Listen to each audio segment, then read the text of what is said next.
What's going on, everybody? Teej back again with another video, and today I'm dropping my first big board. It took me a little bit longer to get this all taken care of, but I had other videos I wanted to shoot and record and post to y'all. So today we're finally getting around to doing my big board, and I will do a better job of updating this throughout the year. Last year, my computer died on me, just in case you weren't around the channel, so I didn't really have that window of opportunity that I wanted to put out a second and a third edition of my big board. But hey, today we're talking about my top 32 prospects. Next time we'll do 40, then 50, and then maybe I'll push one more out to do 75, maybe even 100. So we'll see how this year treats us, and we'll see how much traction these videos get. So if you enjoy, hit that like button. If you want to see more of this type of content, more draft coverage, hit that big red subscribe button. And let me hear your thoughts down below in the comment section, which leads me perfectly into, hey, this is as subjective a draft piece of content as there is, right? We can discuss fits, team needs, and that's a little bit more objective.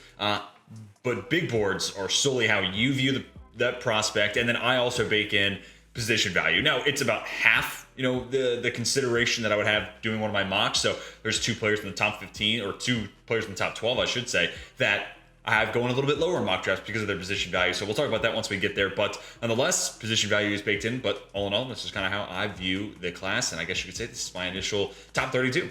We start with Bryce Young. It's a pretty chalky beginning here. I just think he's got that it factor, and plus he's a quarterback. So that is where this position value kind of breaks the tie here between Young, Carter, and Anderson. But, if you have the number one overall pick, I think you're in that spot where you're thinking, one, we need to take Bryce Young. Or secondly, how do we move this pick so someone else can get Bryce Young in? Because I know they want Bryce Young, we're going to get an absolute haul for it. So I think that number one overall pick kind of revolves around Bryce Young. Ergo, it makes a ton of sense why he's the number one player. And then Jalen Carter, just ahead of Will Anderson. That may be a little controversial based off our, preseason, perceptions of both these players, but also kind of leaning into that. Plenty of other people have said these two players are 1A, 1B. And, all in all, I think this year Jalen Carter's been slightly better. So I'll give him the edge, over the edge rusher. And Will Anderson, still a fantastic player. Maybe not as insane as he was a year ago, but if you're in the top three and you're not looking at quarterback, to have the opportunity to get a Carter or an Anderson, that's a huge, it's something you're super excited about. And those are future cornerstone pieces on the defensive side. So can't really go wrong there. I just think Carter's played slightly better. Then we get to CJ Stroud, then Will Levis. And I don't know, I may flip this. It's tough. So, Will Levis apparently has been battling some turf toe, and it kind of feels like that. He's been less willing to use his legs and extend plays. And also that Kentucky offense feels like they've been sheltering him, and he's been taking week over week, feels like less shots down the field. So it's tough. I think Levis is the toolsiest guy in this class, which, I had Josh Allen's the number one player in my board back, I guess, 2018. I had Malik Willis as my number one quarterback last year because I was saying, hey, if it's a bad QB class, go swing for the fences. Who's the guy with the most upside? So I am totally biased for these guys. I loved Justin Herbert. Didn't really understand a whole lot of the criticisms there. I didn't think he'd hit the ground running. That definitely changed my draft perception of him. But nonetheless, I love these toolsy types. I love the opportunity to try to draft and mold, right? Levis is the guy. If you're looking for a dude in this class to do that with, it's Will Levis, because more mobile than, Bryce Young has this escapability in the pocket, but Levis is legitimately more mobile than either of the other two guys. And CJ Stroud can move, but it's a little bit more lumbering. And then, I think when it comes to arm talent, Will Levis is the best, downfield arm strength, and also the most zip he can put behind a pass. Maybe that's a little bit more up for debate, but, the accuracy is a little hit or miss, and, some of the in-game decision making, he's had some, questionable throws this year, for sure. He's a project. But man, I could just totally see an NFL team saying, hey, yeah, give me the guy who can do everything. And Levis is that. So I got to leapfrog Stroud there. I have Levis right now right behind him, but I may flip that. I don't know. It's tough. Stroud kind of hit on it a little bit. Big arm, can make just about any throw across the field. Enough mobility to move, has enough fleet of foot, skill set. But it's not like Justin Fields running a 4.4. It's definitely more lumbering and power based in a lot of ways, where it's more so he's kind of putting his shoulder down and getting extra yards when it comes to him being a runner. My only concern, and this might be another reason why I do flip this, and he has different strengths than Justin Fields, and they also have different weaknesses. But I look at that Ryan Day offense, and in my lifetime, I just turned 25. I don't know if I've ever seen a college offense that has been that perfect of a situation, right? Like Fields and now Stroud have had wide receiver galore of talent.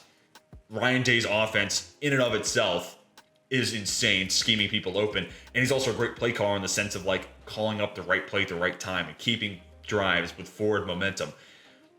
it's hard to think of a situation that's been better in my lifetime for a college quarterback. Now, maybe some of the air raid stuff from years past. You look at Josh Heupel, what he's done with Brandon Hooker's, stock this year. Maybe there's an argument there, but man, Ryan Day, that system is insane. So that kind of gives me hesitation to like, what does CJ Stroud look like in other than a perfect situation? So we'll wait and see. And it certainly helps that Justin Fields is kind of picking it up and getting away from that perfect situation. He's been able to showcase he can still get the job done. So anyways, long tangent aside, I got Brian Brzee here at 6.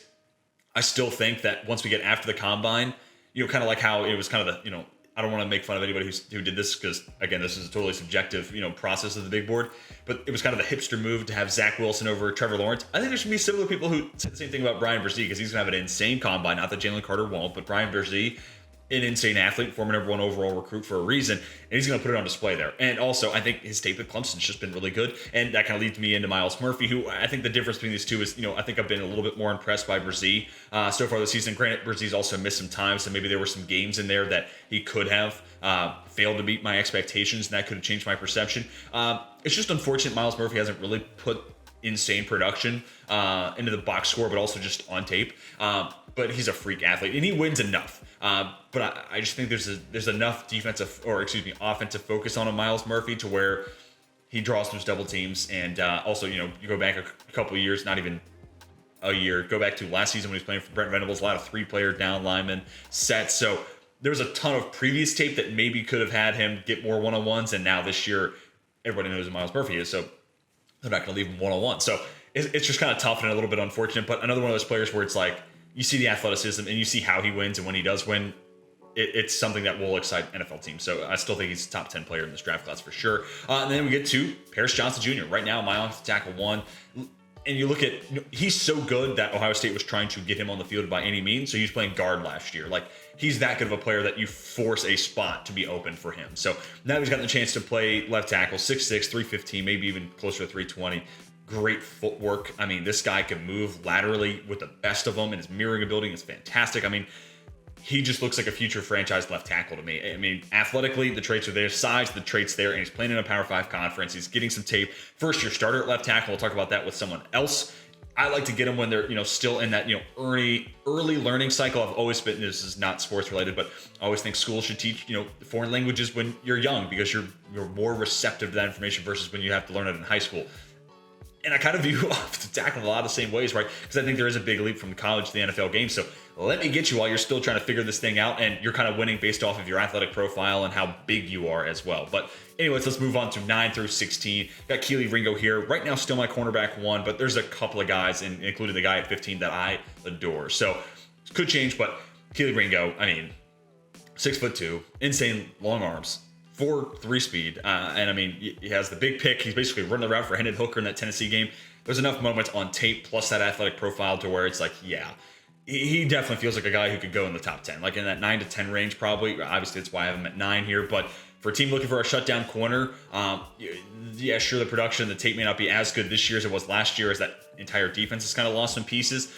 But you still see the flashes there. And, cornerback is variable. You have years that are better than others. So the fact that he played once at a very high level and he's still now, even with a step back, playing at a pretty good level, I think that's enough to buy into. And again, size, frame, athletic ability, it's all there. So then we get to Peter Skoronski at 10. Not much of a difference between Paris Johnson Jr. and him. I decided to break them up with Ringo there in between just so there's a little bit of a buffer. But Paris Johnson Jr., where he has, the insane athletic, ability and insane frame and exactly what you want at a left tackle. But, first-year starter at left tackle. Peter Skoronski is the complete opposite, right? So, guy who's been a multi-year starter now at Northwestern and multiple years of insane grading. A little small. I'm interested to see what that arm length clocks in at. But you just look at his, pass rush, PFF grades or pass protection, PFF grades, and then also just in general, watch the game and watch nobody be able to get past Peter Skoronski on the left side. So it doesn't take a whole lot to look at to see this guy can play, even though there are some, frame concerns, maybe if you want to put it that way. I trust the tape here. And minimum, if he's not a left tackle, maybe they could do something that happened with Braden Smith, right? You flip him over to right tackle, and then maybe the arm length becomes a little bit less of a concern, or he becomes a killer pass protecting left guard. He becomes like the next Josh Sitton, just way, way, way smaller. So I think one way or another, this guy's a future starting offensive lineman. And you know what? He wins with pass protection, which, you know, you look at the Bears, you look at the Steelers, these teams who have been able to move the ball on the ground. You know, I'm looking at last week specifically for the Steelers, more so than as a whole this year and last year. But where some of these PFF grades have been high because they're good run blockers, they're still lacking in pass protection. Peter Skoronski could be a potential option for either one of those two teams in the top 10. And then we get to Bijan Robinson at 11, Michael Mayer at 12. These are the two players where it's just like when you look at their talent and how good they are, they belong in this top 32 for sure. And realistically, if we were taking away position value, they're probably top 10 guys. But I still want to put them in this top 12 because, you know, Bijan Robinson could do so much to impact a game. Yeah, it's a running back, and I understand it's a lower position value, but best pure runner in the draft. He can run inside, he can run outside. You can play him in the slot. He could legitimately be someone you play out wide and you know, probably not going to have an insane, you know, route tree, but minimum taking screens, being an extension of the run game, just playing him out wide and forcing corners to tackle him versus front seven players. I think there's some advantages and some leverage opportunities there once he gets to the NFL, if he gets with a good OC. And then Michael Mayer, you know, not a gifted athlete by any stretch, but the dude just wins against man coverage, but also has the great football IQ to kind of sit in soft spots. One of my favorite draft, you know, destinations for him. I will eventually do, you know, my favorite draft fits, you know, for each and every team. For Green Bay, it just makes a ton of sense. One, because they need another pass catcher, but they've already, you know, they drafted 2 last year, so it feels like they're going to use that as an excuse. Michael Mayer could be that guy who helps beat man coverage, but also uses his football IQ, and, you know, if he develops that relationship with Aaron Rodgers, could sit in a soft zone. Now, of course, I'm going down a hypothetical route. Is Aaron Rodgers even going to be there? Well, who knows? We're 2 weeks away from saying Green Bay should let him go. So we'll have to wait and see there. But Michael Mayer, one of the best players in this draft, even though he's not a great athlete, which just speaks to how good of a tight end he actually is. Also a pretty solid blocker. Then we get to Jared Verse, the transfer from Albany to Florida State. And it's tough because you look at the first 2 weeks of the season, and that guy was a top 10 player without a doubt. You know, he's been quiet since, and, you know, battling some injuries, been nicked up, so that's unfortunate because, again, the LSU game to start the year, and then I can't remember who they played week 2, but those first 2 games, he had 8 pressures against LSU. I know that one for certain. Dude was a freak, and it was like, yeah, I could see how this is the guy who gained 40 pounds because Albany didn't play during COVID, and I could see why this was the coveted prospect that he was in the transfer portal going from Albany and landing at a Florida State. So all that makes a ton of sense. And look at that type of speed, get off on the line of scrimmage. You can't coach that. So it's one of those skill sets that NFL teams will covet because you either have it or you don't. So I think Jared Verse is going to be a first-round pick, even if he continues to struggle maybe down the stretch. Maybe that takes him into that 20 range, but this guy's going to be a first-rounder if you ask me right now. Then we get to Quentin Johnston, my wide receiver 1 right now. Not a whole lot of separation between him and Jordan Addison. I think they just kind of win in different ways, where Johnston is this really athletic, you know, again, a guy who's going to run in the 4.3s at 6'4", 215, 220, whatever TCU has him labeled as. Awesome downfield ability, but also great body control. And on top of that, a fantastic player yards after the catch wise. This dude has an insane broken tackle percentage if you go to, again, using PFF stats. So guy wins in so many different ways. Yeah, he's probably not as big of an impact player in the intermediate parts. He's kind of, you throw him a bubble screen, he wins the line of scrimmage, or he gets open deep down the field. And those are the 2 ways he wins. But winning in 2/3 of the field is good enough for me. And then we'll talk about Jordan Addison here in a little bit. Sandwich between them is Joey Porter Jr., and I love this kid. And, you know, my next mock him, I have him going to Pittsburgh just because obviously the storyline is kind of fun there. Son of a former NFL player, Joey Porter, who played for Pittsburgh. That's why that fit kind of be a fun story. And then you just look at who he actually is as a player.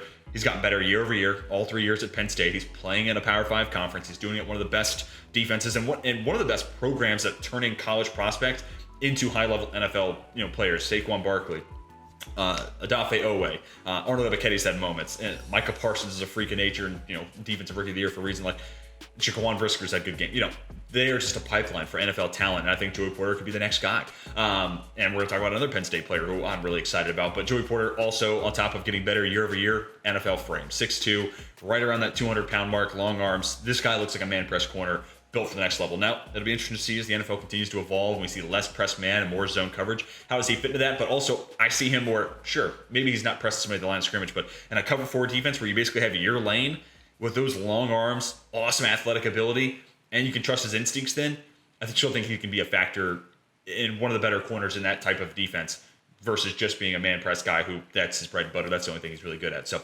now let's talk about Jordan Addison. A little bit more, maybe not a little bit more speed than, you know, a Quentin Johnston. I think it's a little different because you're 6'4" versus 6'1". You know, your strides do play a factor in that. But I think this is more the guy who Quentin Johnson wins deep down the field and at the line of scrimmage, kind of as a yak weapon. Addison's that intermediate to downfield threat. He is much more in the like of a Chris Olave, maybe, comparing him to one of the wide receivers from last year, where maybe a little bit more yards there for the catchability than a Chris Olave, but it's still not how he wins necessarily. But crisp route runner, has the speed to get open deep down the field. Kind of think about playing with him going to the Chargers my next mock. Give me some recommendations, places you think he could go. Love to see that. New England makes a ton of sense. Is a team that needs that extra burst, that speed off the side, and a guy who can just get open. That's the best thing I can say about Jordan Addison. This dude gets open. And when it comes to wide receivers, those are the types of guys I'm super biased to. I was a huge Jerry Jeudy guy. You just go look at my other draft content on the channel. You'll see I love these route running archetype guys, and I think Jordan Addison is the best route runner in this draft class. So I'm obviously super biased there, but also has the downfield speed. And he's really shored up his hands too. Going from Pitt, he had just some weird focus drops on tape. That's kind of gone away at USC, which I think part of that is playing at a national level. You have to be locked in every moment of every game. So that's been nice to see as well. Now let's move on to 17 through 24. And Tyree Wilson, this guy who's just still kind of figuring out and getting better and better. But the stats, the grades have been there at Texas Tech, but also an insane frame at 6'6", 275 pounds, I think is what he's listed at for the Red Raiders on their website. So has the ability to just long arm you. He can win with the bull rush. I'd like to see him add a few more finesse moves kind of off of that. Maybe, push pull, or even just a swim, something to keep a little bit more honest for opposing tackles. But with an 82-inch, wingspan, if he only wants to long arm and bull rush people, I think he'll be pretty damn good at it. So minimum with the skill set he already has, this guy feels like a first rounder, and it feels like a project I would want to take on if I'm an NFL team, because I know I can get production as a pass rush out of him now, but just think about what's still to be tapped into, right? And then also I think he brings some versatility. I like him most as a 3-4 stand-up outside linebacker, but maybe he could be a guy who learns to play with his hand in the dirt and becomes like a 3-4 defensive end, like a 3-tech spot. Maybe like a team like Chicago, who's been looking for that 3-tech. They almost paid all that money to their Ogunjobi this offseason. He feels a physical. That's a key part of the Matt Eberflus defense. So maybe that's a role he could find himself in. But I do think he's best suited to be a 3-4 stand-up outside linebacker. And then we get to Trenton Simpson, very different linebacker here. He's a true off-ball linebacker. I've said this 1,000 times on this channel. Body of a linebacker, skill set of a safety. He's the exact direction the NFL is looking towards. So this guy, to me, feels like a lock for a first round based off of what he could potentially be and what the league wants in and of itself. Love to see him end up in New York, kind of be that Fred Warner type for Robert Saleh, and the Jets be that last missing piece of the defense. But a team like New England could make a ton of sense. There's plenty of teams, Washington, plenty of teams need a linebacker, and I think he could truly be one of those guys where leave him on the field all 3 downs, and you can have him be an impact player against the run, but also be somebody you can trust in zone coverage, maybe even be a tight end stopper. So you get into linebackers, and the rest of this linebacker class is like that, where you pick and choose. So I want somebody who's really good at getting to the quarterback. He's a good blitzer, like a Noah Sewell. Do I want somebody who's just gonna be able to play the run, keep everything in front of him, like a Jack Campbell? Do I want a coverage specialist, a freak athlete, maybe an Owen Papo? I think Trenton Simpson kind of has the ability to tap into all 3 of that, which again makes him just a freak in nature. Then we get to Cam Smith, my third corner, and just different than a Joey Porter Jr., right? Doesn't have the same size. He's still 6 foot, right around 190 pounds, maybe 200, but a little bit of a smaller, height and arm length frame. But nonetheless, this dude has been great at South Carolina, very sticky in coverage, solid enough athlete, maybe not quite J.C. Horn, but also doesn't have, kind of the flag in the penalties that kind of stuck around with J.C. Horn, getting a little handsy. Cam Smith doesn't have that issue, which is certainly a big feather in his cap. And I just think this is, if you're looking for, how Joey Porter can maybe fit into a cover 4, there's no question about how Cam Smith could play into that. Because, one, I think he could be a press man corner and go get guys to the line of scrimmage, but South Carolina doesn't do a whole lot of that with him.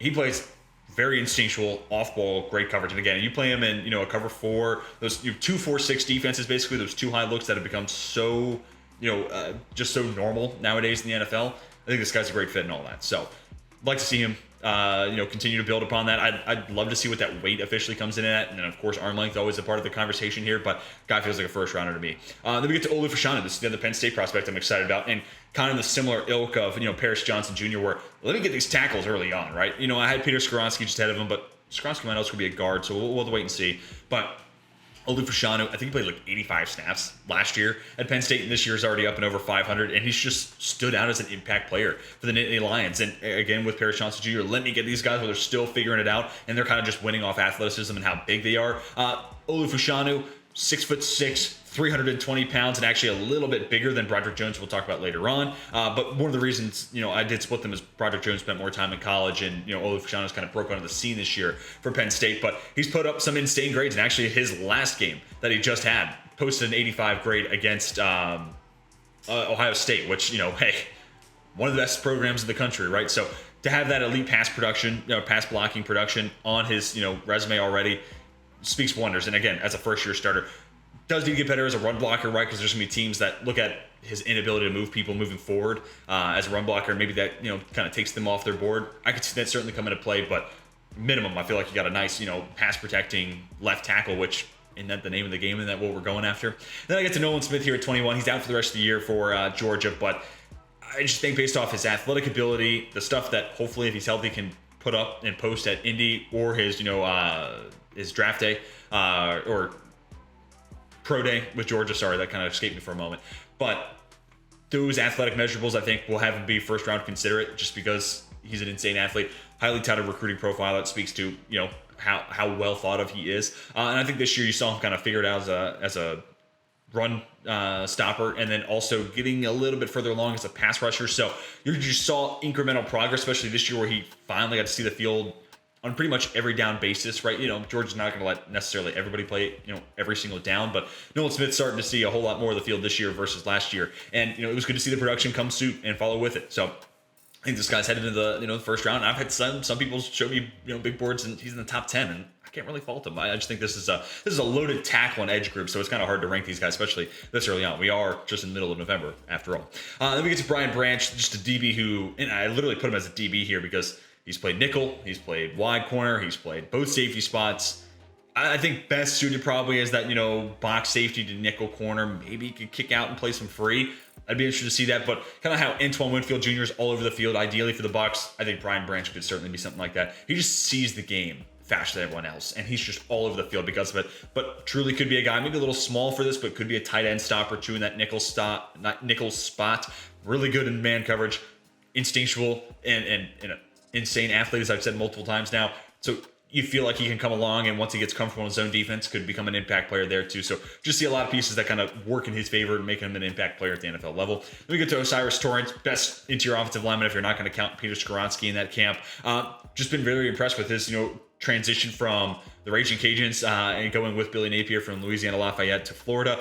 And he hasn't missed a beat. If anything, he's just gotten better, right? Because he was one of my honorable mentions for the interior offensive line, preseason rankings. And I was just like, can he build on his frame? Can he get stronger? And it looks like he has at Florida. So it's been great to see him get to a Division I program that has those types of resources that can maximize what your frame and body and play strength are. He's been able to, take advantage of that fully. So then on top of that, the tape's been great. And, pass protection, run blocking, he's just been phenomenal. So doing it in the SEC, furthermore, yeah, this guy feels like, it's tough because interior offensive line, what team is going to take them. It's hard to find that fit, but I could see, the 20s, later first round, I could certainly see this guy going in the top 32 or top 31 this year with no Dolphins first round pick.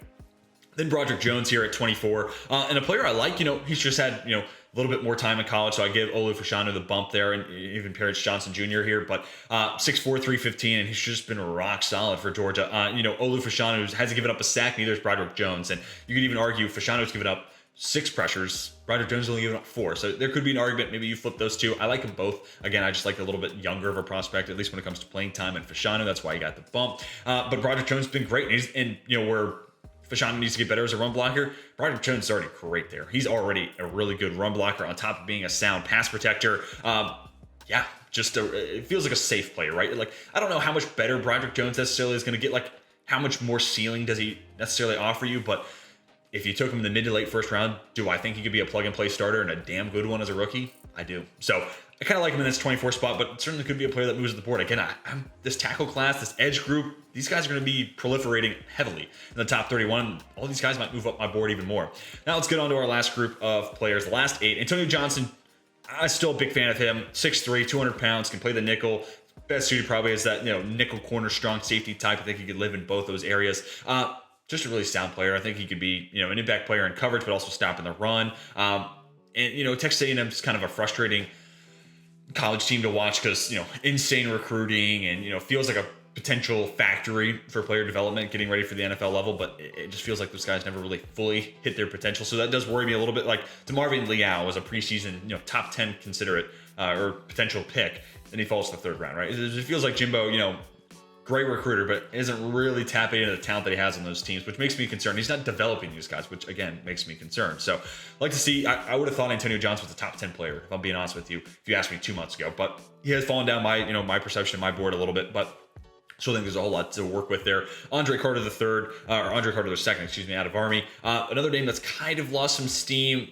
Bit of a rougher year this year for Army, and that sucks because he plays at an academy school and lower level of competition. So once the production goes away, you have to ask questions there. But still, 6'7" and one of the strongest, most explosive dudes. He will throw tackles straight into quarterbacks. I mean, this guy's a locomotive coming right through an offensive tackle. So I love his ability, one, his get off on the offensive line, and then his play strength off of that, turning that speed to power. I think that's one of the most, I think that's his best skill set, if I'm being honest, on top of being 6'7", which, there's, big defensive ends. You look at Carlos Dunlap's made a career out of batting passes, JJ Watt, same sort of thing. Andre Carter certainly think could grow into that. Like to see him a little bit more, as a run stopper, but he'll get paid at the NFL level to get to the quarterback, and I think there's something to work with. And another one of those players that maybe he's a project, maybe he doesn't have a huge impact year one, but the pieces are there. So are you willing to take him maybe back in the first round, work with him, kind of like what the Bills have done with a Boogie Basham and a Gregor Rousseau, where it's like, hey, I understand it's going to take some time. We're willing to work with you, and eventually it pays off for him. So could certainly be a player who fits that mold. Devon Witherspoon. I mean, this guy's been an awesome story. I don't know if he still is, but going into last Saturday, highest graded corner in the Power 5 conference using PFF's grade. So insane production, also has NFL size, and just a really good story. And, I just want to give him a ton of credit here. Great in coverage, but also a willing tackler, someone who will make tackles to the line of scrimmage. Love to see that. And it's just that extra little incentive, right? Like, why is he over a Clark Phillips? Well, that could be part of it. Also, we'll talk about Clark Phillips and those turnovers kind of disappearing. Still a good player, but he's in my top 32. We'll talk about him a little bit, but been really impressed with Devon Witherspoon. I just think he's played great this year. Need I say more? Felix and DK Uzama, another one of these speed rushers off the edge where, Andre Carter can win with speed, turn to power. And DK Uzama is just straight up speed and bend. Like, he wants to get underneath tackles and then get to the quarterback, and he's really good at it. So, give him credit there. And, I think we live in an NFL too where having 3 edge rushers is, kind of where you need to have the conversation start. So I think while he's only, 6'2", maybe he's a little smaller, I think there's still a world where even as a DPR, he's still seeing the field more than half of the game, and he's still making an impact as a pass rusher. So there might be a way to kind of hide potential weaknesses against the run, but I think with how good his get off is, it might be second in this class right behind Will Anderson. I do like Jared Verse a ton too, but that ability to be a speed rusher and just burst off the line and beat tackles, certainly an impact and a big part of why I like him as a prospect. And then Clark Phillips, the third, I kind of noted it. He had this one stretch of the season where he had like 4 picks 2 weeks. Obviously that was unsustainable, but the turnovers kind of gone away. He's still playing at a high level, so I don't want to take anything away from him, but it goes from this guy's playing really well and he's creating a ton of turnovers to where this guy's playing really well at Utah, and it's like you lose some of that luster behind it. But I still think he's a really good player. 5'10", 180, 85 pounds. So we'll see what the arm length kind of comes in at. That could be a potential concern. Maybe that moves him into the nickel only, but I think he's looked really good on the outside this year for Utah. I'd love to see him down the year, and especially in this bowl game. If he gets a big matchup, that could be kind of like how Sauce Gardner against Alabama in the college football playoff. Not saying Utah is going to make that, but that was a game where it was like, hey, Sauce went one-on-one against 2 of the best wide receivers in this draft, namely Jameson Williams, and he held his own. He looked really good. I hope Clark Phillips III gets that type of an opportunity, because then he could shoot up this board. Then we get to Isaiah Foskey, edge out of Notre Dame. Feels like a really nice fit for a 4-3 defensive end spot, or 4-3-3-4, I think, is kind of an outdated term. Most teams base defense is nickel, and I think hand in the dirt, Isaiah Foskey makes for a good edge rusher there. 6'5", 275, has the frame, and enough of an athletic profile, but also enough strength. Like, he's just, I don't know if Isaiah Foskey is great at any one thing. Like, I look at Felix and DK Uzama, and I'm like, dude, that dude wins with speed. I don't know if Isaiah Foskey has that one trait that's like, that guy is great because of this. It's more so he can just win in a variety of ways, and he's good at a variety of things. He's also a high-level run defender, so he's kind of a master of all, or that's not the saying, right? Good at a lot, but great at none. I can't think of what that cliche is, but anyways, you get the point. And I think that well-rounded skill set, especially late first round, kind of makes him an ideal, pick for a contender where it's like, hey, I know I can get production out of this guy right away. He'll get better over time, hopefully, but this guy can do a lot of different things and be an impact player. So let's take him at 29, you know, whoever that may be. Then we get to Siaki Ika. Still a big believer in him. Huge human being, just an absolute space eater. But he's taking steps forward as a pass rusher. And I think you look at that skill set and you know, look at Dexter Lawrence this year. He's the perfect example. The impact a high-level pass rushing nose tackle can have on a game is tremendous. And even Kenny Clark had years of doing this for Green Bay. And we've seen Vita Vea have flashes of it as well. But Dexter Lawrence has been the example of it this year, and he's been a huge reason why that Giants defense has been as good, and their pass rush has been as good as it is. So he's in for a lot of money, and I think Siaki Ika kind of has that potential. You know, minimum, I think he gets to the league, the next level, and again, eats a ton of space, could be a high-level run defender, and, you know, you look at how much defense you're trying to move to play those 2 high looks, play another safety back, and, you know, that puts more weight on the shoulders of the defensive line, and namely nose tackles that are there to stop the run. I think Siaki Ika could be up for that task. And then lastly, Josh Downs. And, you know, I did want to talk about this right before I get to Josh Downs. No Jackson Smith-Njigba on here. He's only played 3 games this year, right? We haven't seen him since the Iowa game, and before that it was week 2. And also, I mean, he's probably going to run in the mid 4.5. So I don't know. He could be a slot-only guy, which I think Downs is too. But, you know, honorable mention here to JSN. I know that's probably going to throw a lot of people off, not seeing him in the top 32 here, but he's not an insane athlete. Haven't gotten to see new tape. Has he answered the question that he can play out wide? The answer right now is no, because those 3 games he's lived in the slot. So he's still a good football player. He'll be, if I did 40 here, he'd be 33, you know. But, you know, I just want to give a ton of credit to Josh Downs, right? Like, this guy has, Drake May is right now quarterback 1 in 2024. But as much as Drake May has driven that offense, Josh Downs deserves a ton of credit. And yes, he lives out of the slot, but he also has great downfield speed, which, you know, I look at a team like the Chargers, something like that. If they were able to land a Josh Downs in the second round, that field stretching ability from the slot, kind of like an Elijah Moore. A lot of the same things I said about him coming out of Ole Miss. I think that potential is certainly there, but also this guy, yards after the catch, fiend. And this guy is so quick and twitchy, but also can shake would-be tacklers with the best of them. And he has shown he can play on the outside. Now, granted, most of the time he does that for UNC. He's just taking a step back and, you know, reeling in a bubble screen or something. But he's spoken how comfortable he is playing on the outside. So that would be an interesting, you know, wrinkle in the mix. You know, could he make that transition? Because if you talk about this guy being inside-out versatile, I like him even more than 32. Because, again, super explosive, great downfield speed. He's hooked up with Drake May for a ton of deep bombs. But also what he could do at the line of scrimmage, yards after the catch. It's a huge part of the world we live in now as an NFL fan. So kind of like Quentin Johnson, but just completely different body size, where he wins at 2/3 of the field. And, you know, Josh Downs maybe able to tap into and grow into a nice intermediate threat. I'm just a big fan of him. So I want to give him the bump here. Want to talk about him a little bit. And an honorable mention to Jackson Smith-Njigba again. But that's going to do it. That's my top 32 for my first edition of my NFL draft. Big board. Love to have your thoughts down below. Who do you think is too high? Who do you think is too low? Who's the name maybe I left off that you think should be on my next big board? Love to have your thoughts. Hopefully you will enjoy today's video. If you did, be sure to hit that like button. If you stuck around this long in the video, I really do appreciate it. Appreciate you putting up with my long tangents and my babbling, but you mean the world to me if you hit that big red subscribe button. Give you more football content like this for your YouTube feed. But that is going to do it for me. Hope you all have a fantastic rest of your day. And until next time, my name is Tej. I'm signing off.